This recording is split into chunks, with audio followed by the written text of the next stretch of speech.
కొంచెం విప్పిన వెలిగి మళ్ళీ తొలకరి జల్లుల మేఘం మళ్ళీ అలజడి హృదయం మాడిన కూచిపోడి రంగుల దిద్దిన బొమ్మకు మళ్ళీ కవితలు వద్దిన పుస్తకమల్లే సంతోషంలో ముద్దుగా ఈ అమ్మాడి ఆరారు ఋతువుల అందం ఒకటిగా కలిపి వింతలు ఏడు పక్కకు జరిపే కొత్తగా పుంతలు తొక్కెను ఈ అరవిందం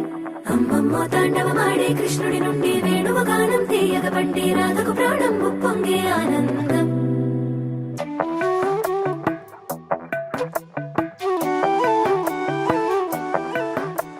మధురము కదా ప్రతొక నడక నీతో కలిసేలా తరగని కథ మనదే కనుక మనసు మురిసినిలా ఒసురే